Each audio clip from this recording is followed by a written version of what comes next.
Okay, just going to talk about this beautiful bass today. It is actually a Squire Classic Vibes 70's bass with the cool black inlays and black binding. But I took and sanded down the neck right here, kind of gave it you can kind of see how it takes some of that orange stain out of the neck that they use to make them look old. But at the same time, I sanded it down really smooth and then oil and wax style finish, and it just feels incredible. The fret edges are super clean. It's just so good. And then I decided, well, if I'm going to go with the relicking idea, I might as well add a few more touches. A little spot up here by the horn, a little where the thumb kind of rests. And I kind of rest my thumb there when I play reggae, but sometimes I really prefer to rest my thumb on the neck. So I guess over time, this spot right here is going to end up getting worn down too. But then I decided to add this where I sanded it down. I did the same thing once it was down to bare wood. It was oil and wax finish, and that's right where my forearm rests. So this thing is just a dream to play. Anywhere my actual hands or arms touch the bass is just so beautiful. The finish on it is just whatever Squire's polyurethane finish. I'm not a huge fan of it.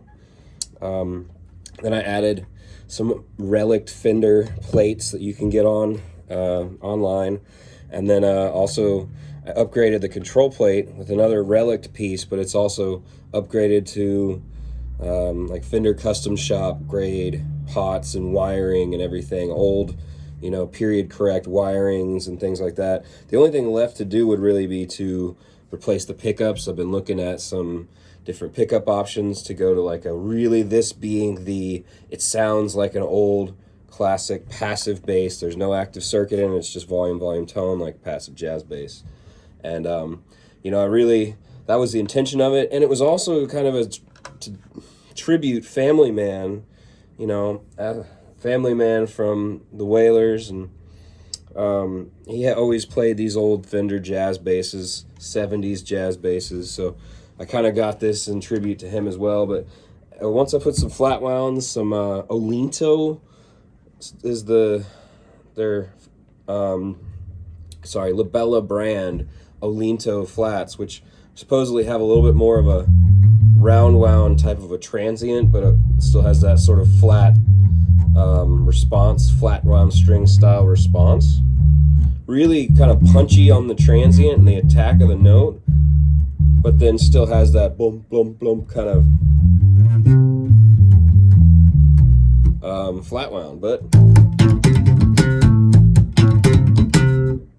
not a round wound sound slap, but more than you get out of normal flats. So kind of a cool style of string. I thought I'd give them a try, but I really dig them. And then when I play like reggae on this bass, like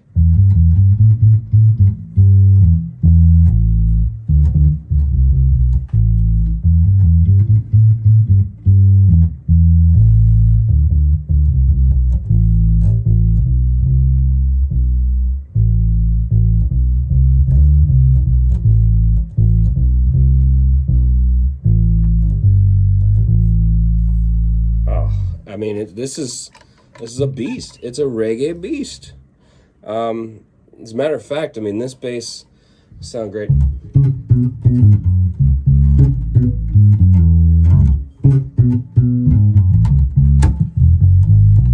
Sounds good, funky too.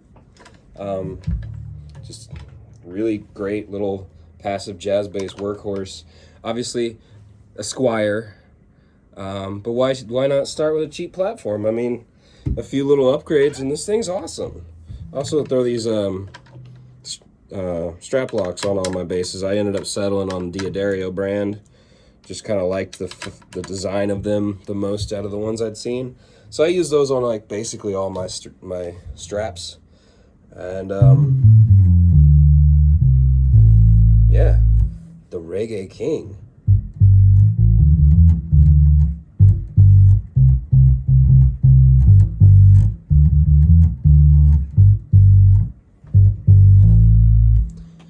Shoot, what do you want to hear?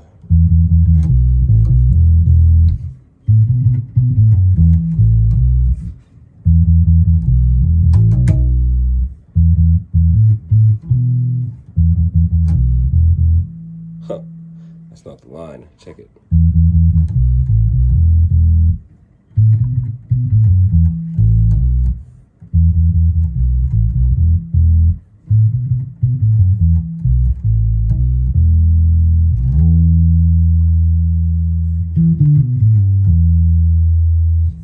Yeah, hopefully the sound comes through on the phone. I mean, I don't know how much more improvement I'm going to get out of the pickups, but I know the upgraded pots and control plate added a lot to it. And also just the feel. Like, this bass is all about the tactile feel, the way the neck feels.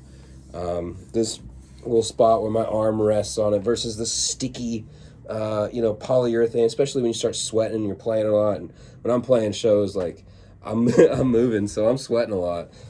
So, this gets real sticky and it just feels really uncomfortable on the skin. But, ooh, right here, it's just so comfortable. And then with these flat wound strings, like the fingertip feel, and then the tactile feel, these pots, like, I love that there's this little click when you reach the end of it. I mean, I don't know, it's not like, that's just the pot reaching its extreme end. But also just the action on the pot is really smooth. It feels nice. I don't know if you noticed this, but this is full on. Everything full on. See in that position? Full on. But I actually have found that if I roll off to here, roll off the back pickup a little past that, and then roll off the tone all the way to 0, and then give it about 10 or 15% on the tone knob, that's where I really dig the sound of it for the reggae stuff. I mean, if I'm gonna play something else like funk maybe on this bass, I might go all the way up on everything. But with those knobs where they're at, these strings, this thing is a don't even think about it, just pick it up and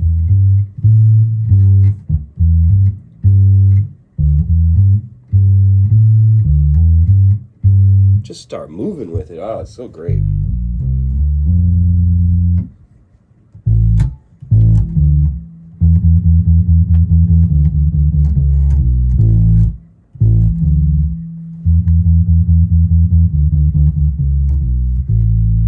Right.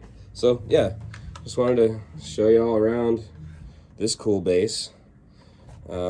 Squire Classic 70's jazz bass with a few nice little upgrades and some relicking done by myself. I still feel like there needs to be a little more relicking. I think I've kind of worked on trying to ease off some of the shine. It's a bit tricky, and I've been looking into different options as how to do it and things to do to it. But it's a little too shiny still on some of the body, and the pick guard is real shiny. You can see how everything's reflecting off of it. There's the logo. Cool. Be the Line Productions logo. But yeah, I just want to kind of dull it out a little bit, because you see a lot of like old, especially nitro finishes, it's more dull. And I've always preferred that anyway. I'm not really a big fan of the real polished, super glossy finishes. But yeah, thanks for hanging out with me, checking out my Squire Jazz Bass Classic Vibes with some upgrades.